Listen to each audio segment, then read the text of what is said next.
This video is brought to you by Squarespace. Whether you're looking to track down the rogue agent you have complex feelings for, or just review some Bollywood movies you've seen, you can do it all with the Squarespace website.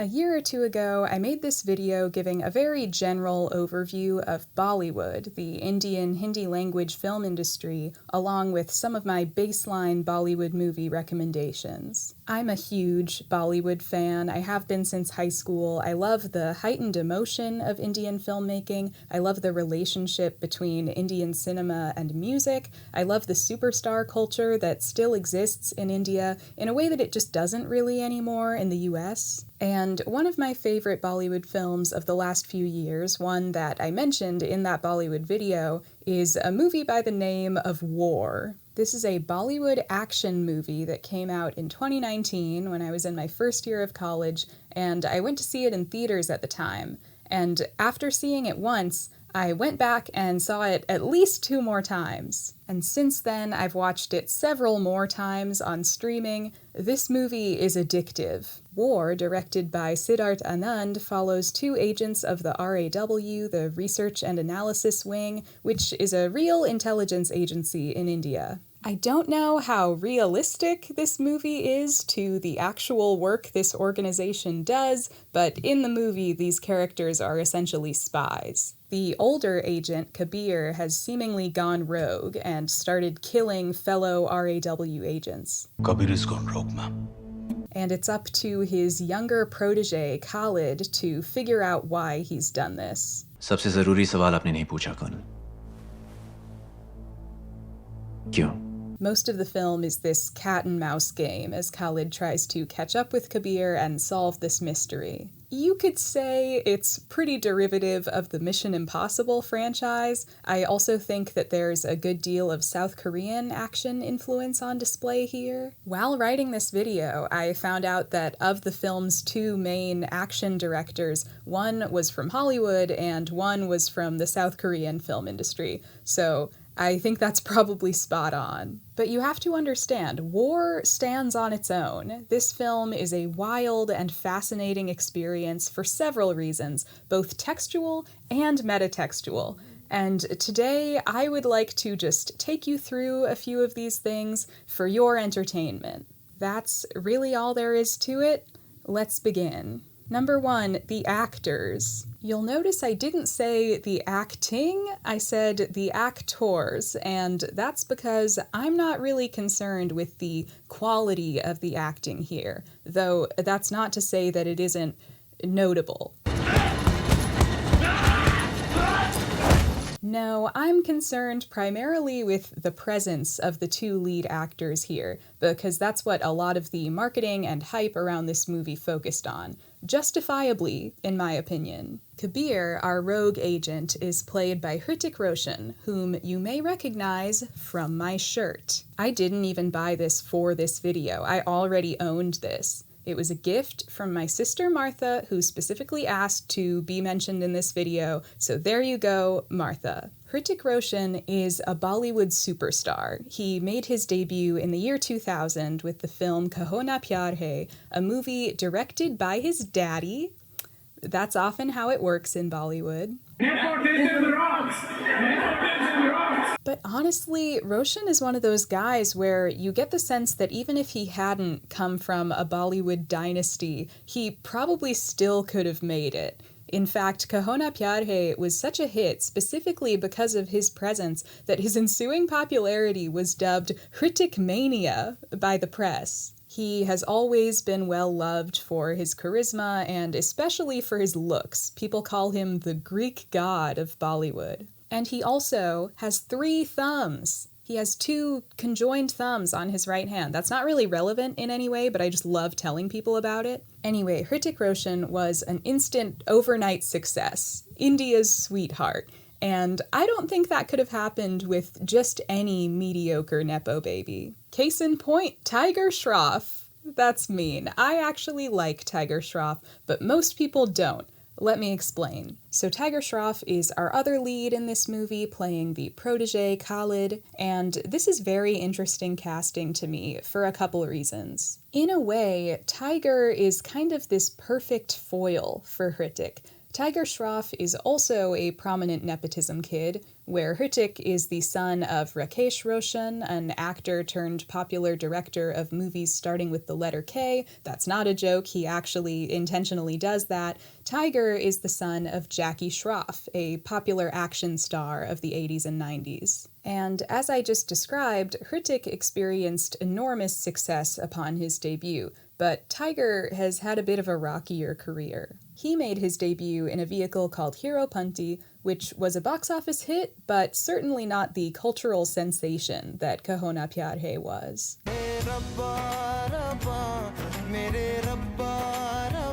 Since then, he's established himself as an action star like his father, mostly because he's genuinely a really skilled martial artist, so he can do a lot of crazy stunts in his films. He also has a burgeoning singing career, which is very exciting to me. Change my feelings all the time, so girl, you better steal my mind, yeah. However, despite most of his movies doing all right financially, until recently that is, he's never been able to garner any real critical acclaim. In fact, he's pretty unpopular with a significant chunk of Bollywood viewers for being perceived as one of the least talented people to come out of his generation's nepotism cycle. And yeah, in general, his acting is pretty bad. But I am kind of a Tiger Shroff apologist, mostly because I find his acting and facial expressions extremely funny to watch. He's a real poser.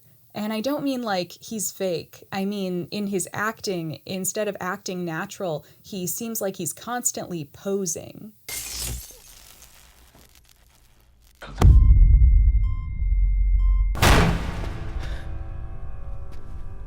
But he also seems like a nice guy. I was looking through the Bollywood gossip subreddit while making this video to try and see if there was any dirt on him, and there really doesn't appear to be. The only actual anecdotes anyone seems to have are examples of him being very nice and sweet, and the only dirt people seem to have is purely vibe-based. His persona seems fake. He gives me bad vibes. Okay. Are the vibes in the room with us now? He's also gotten made fun of a lot over the years for, like, seeming feminine or people thinking he's gay or something, and that kind of makes me less inclined to side with the people that hate him. But the other thing to note about both of these actors is that they are both well known for their dancing. Hrithik is incredibly naturally talented as a dancer. Supposedly, he wasn't even trained as a dancer before starting his film career, which is insane to me because, what, he can just do this? He has such a natural grace and fluidity to his movements. He's probably the best male dancer in Bollywood. My favorite is his performance in the song Doom Again from the movie Doom 2. Look at him go. And then you have Tiger. Where Hrithik is known for the grace, Tiger has this really acrobatic, athletic style. He's sort of like the Gene Kelly to Hrithik Roshan's Fred Astaire. So again, there's this interesting contrast between the two of them. They're almost comparable, but not quite. They're both nepotism kids, but Hrithik has more natural talent.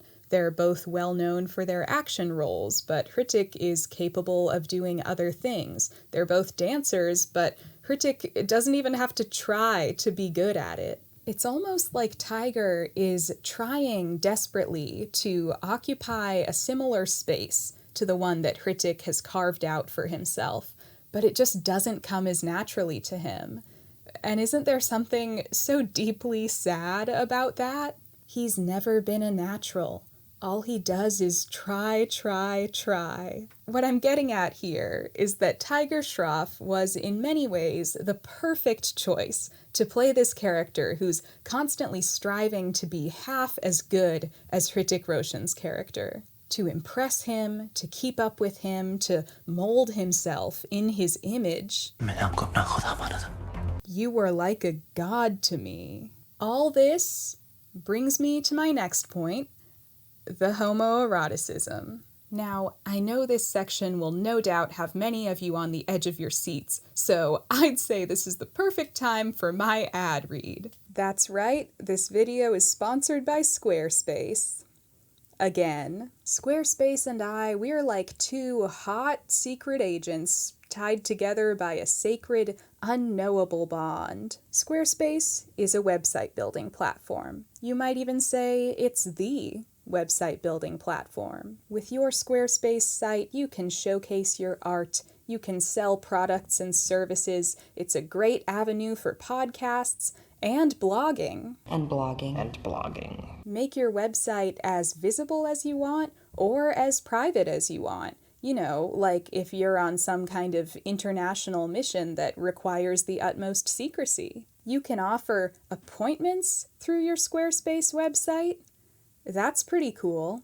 I don't even know how to make appointments, but Squarespace does. Maybe you just want to make your own shirts with Hrithik Roshan's face on them. That's a very noble and understandable goal. Lucky for you, Squarespace lets you print custom merch on demand through Printful. If you'd like to try any of these features, you can go to squarespace.com for a free trial, and when you're ready to parachute out of the metaphorical car that you've just driven out of a metaphorical moving plane, go to squarespace.com/Mulcahy for 10% off your first purchase of a website or domain.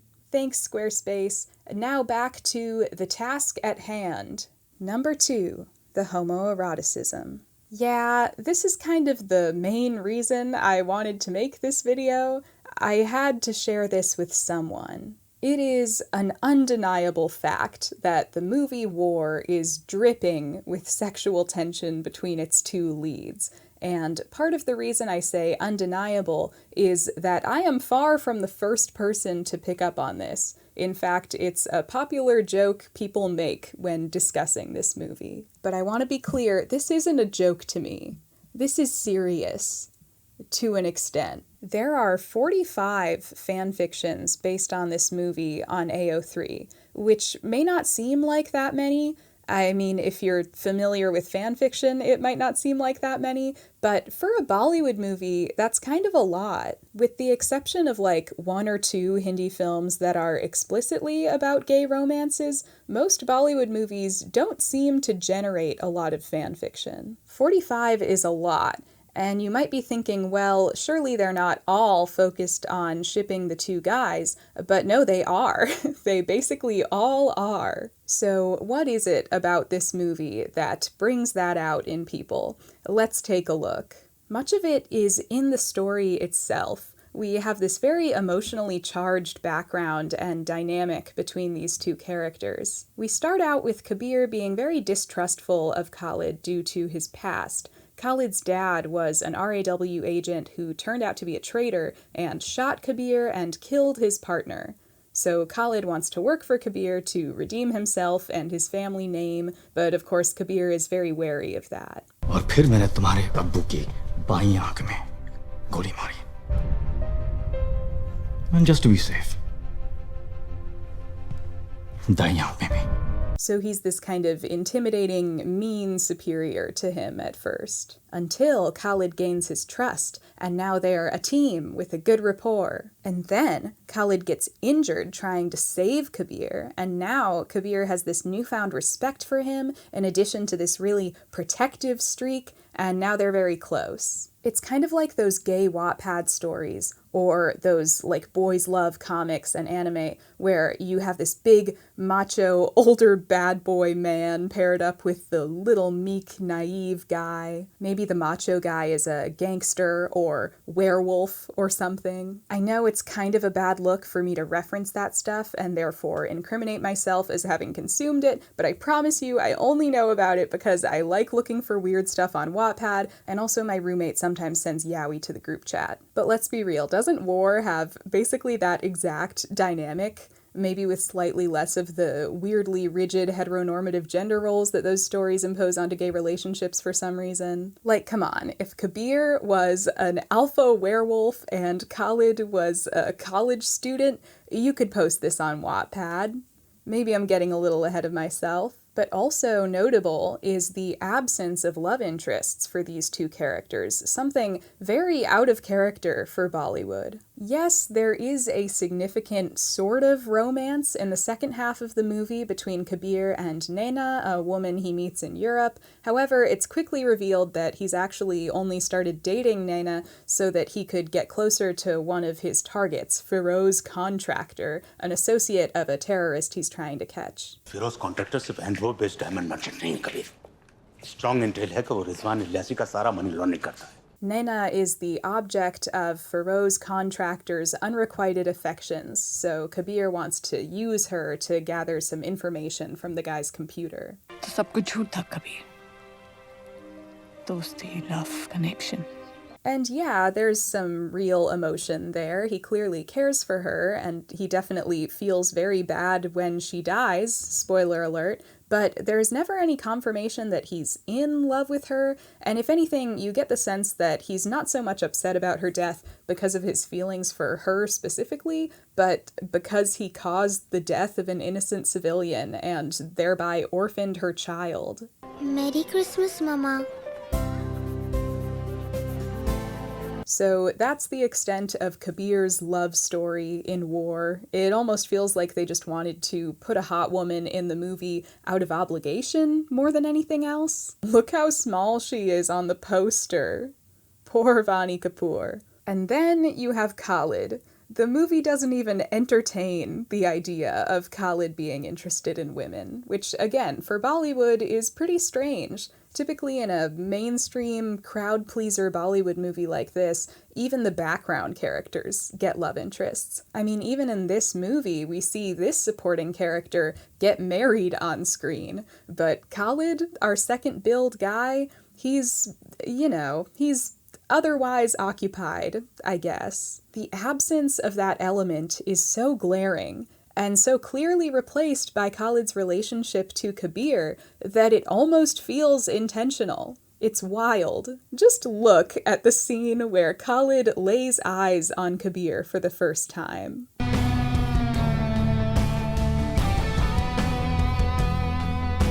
Now, non-diegetically, what I think is going on here is that Hrithik Roshan is a big sexy movie star, and this is his first real appearance in the film, the first time we've seen him in his full glory, so of course he has to come sauntering out of his helicopter in slow motion with his giant arms on display and the big tricolor flag in the background to meet our nationalism quota for the movie. And diegetically, what I think is supposed to be going on here is that Khalid is experiencing complicated emotions brought on by seeing the man who killed his father in the flesh for the first time. But as the viewer, you don't know that yet. You won't know that until the following scene, when it's explained to you. And if you're not that familiar with Bollywood, you might not know that Hrithik Roshan is a big enough deal to justify having a crazy, indulgent introduction scene. So in that case, all you see is this guy over here absolutely losing his mind looking at this extremely hot, muscular, shiny man walking out of this helicopter in slow motion. Look at him, he has tears in his eyes. Just guys being dudes. The vibes don't end there, far from it. For the next few scenes, and really the entire remainder of the movie, these two characters do a lot of their communicating through lingering, charged stares. Why are you looking at him like that? What was that? Why are you locking eyes so intensely through this train window? And why are you walking alongside the train, Khalid? Following another person's train on foot is like actual Bollywood shorthand for romance. I'm not sure if I'm even effectively communicating how blatant it is. It's literally explicit that Khalid loves Kabir. उसका अगला कदम क्या होगा? I understand him. You love him, Khalid. देश से ज़्यादा नहीं sir. After affirming the fact that they can trust each other, they launch into this dance number, Jai Jai Shiv Shankar.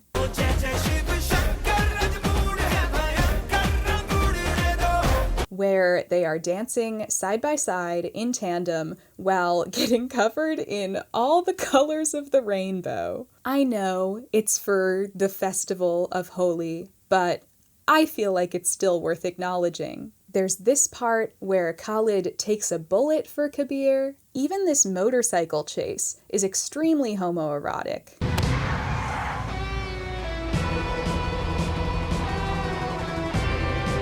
Was that really necessary, you guys?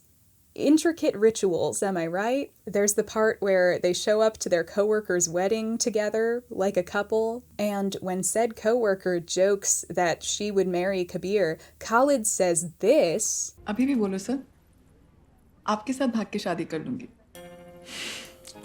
Yeah, get in line. Get in line? It's a lot.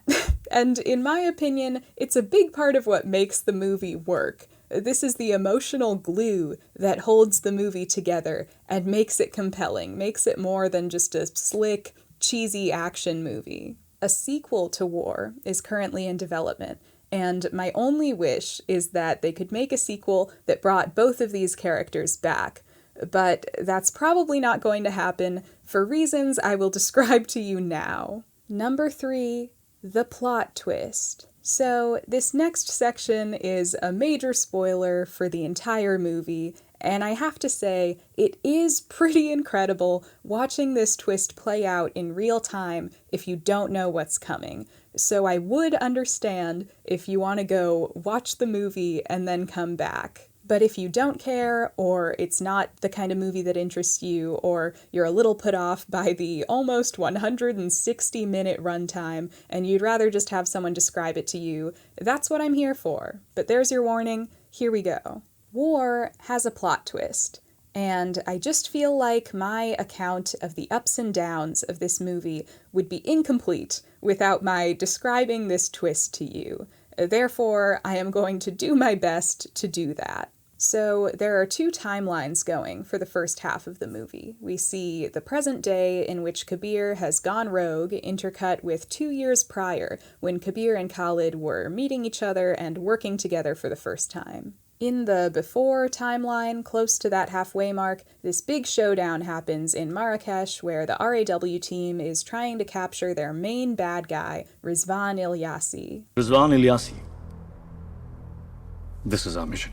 But it turns into an ambush when Ilyasi reveals that he actually has a double agent working for him on Kabir's team. एक बार अपनी team से पूछ लो. Who turns out to be this guy, Saurabh. Saurabh is actually Ilyasi's mole and betrays everyone on the team. After realizing this, Khalid, being the principled good boy that he is, chases after Saurabh. And initially, we don't see exactly what goes down between Khalid and Saurabh. Khalid actually goes missing for a few days, but eventually washes up on a beach severely injured. And once he's in the hospital, he tells Kabir that he killed Saurabh. End of story, right? Wrong. So we proceed through the second half of the film. We find out the reason Kabir went rogue is that he accidentally led Naina to her death, and he's been trying to uncover the corruption in the RAW that led to that happening. हाथी, घोड़ा, वजीर और प्यादा. जब तक उन्हें ढूंढ नहीं लेता, मैं किसी पर भरोसा नहीं कर सकता.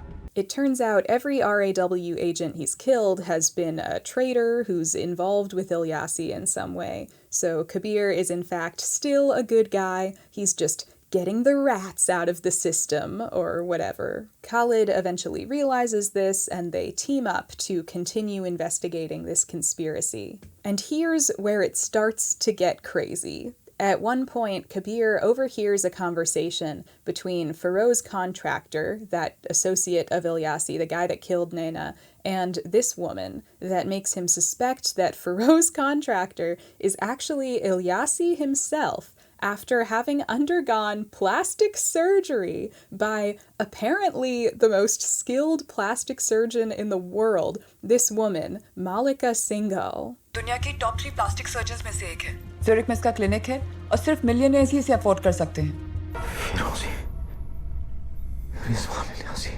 So you're already like, okay, that seems a little far-fetched, but whatever. It's a silly action movie. It's not that much more ridiculous than those masks in the Mission Impossible movies that can make you look exactly like another person somehow. Later in the film, Khalid and Kabir end up on a boat together. A ship, even, I suppose you could call it. They have a drink together, and it's revealed that Khalid has put poison in the drink and poisoned Kabir.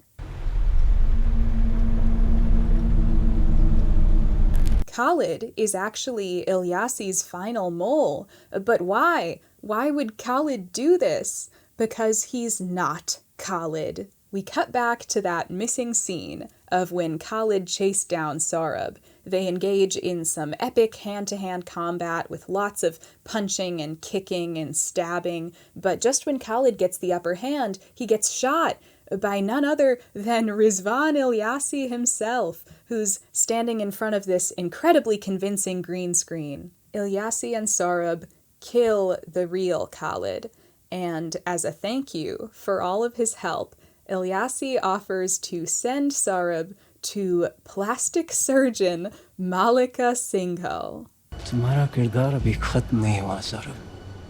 Saurabh, meet Dr. Malika Singhal, दुनिया की best plastic surgeon.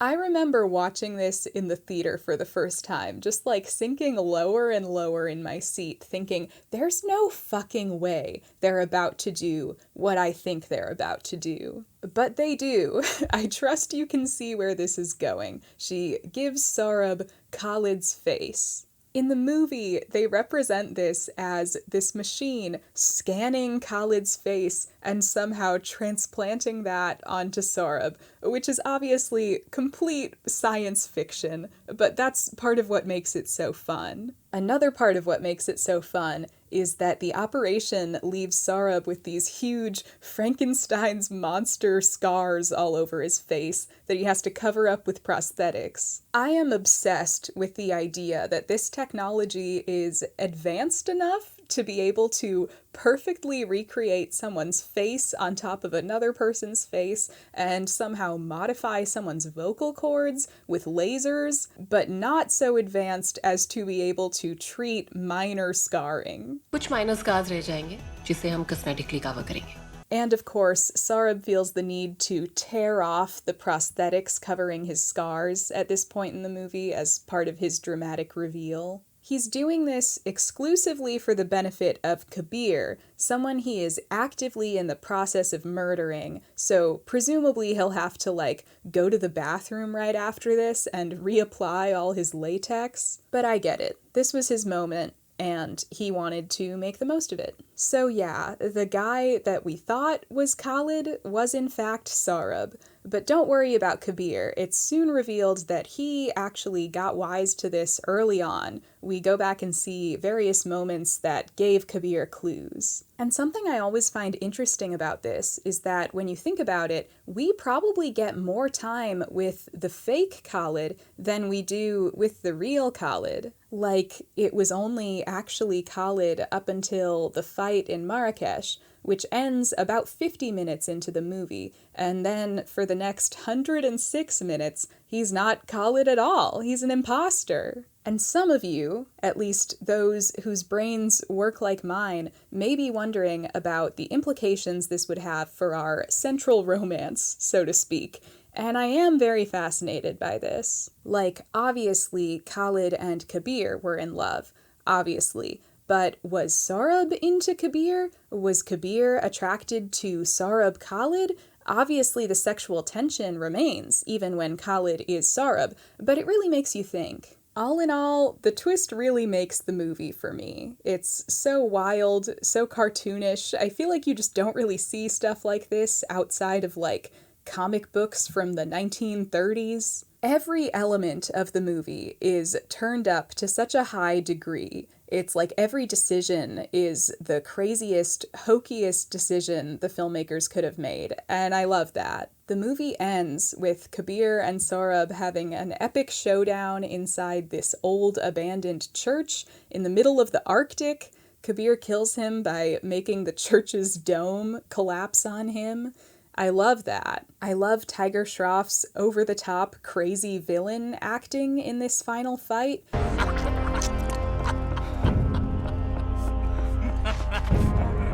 It's no joke, definitely the best performance I've ever seen from him.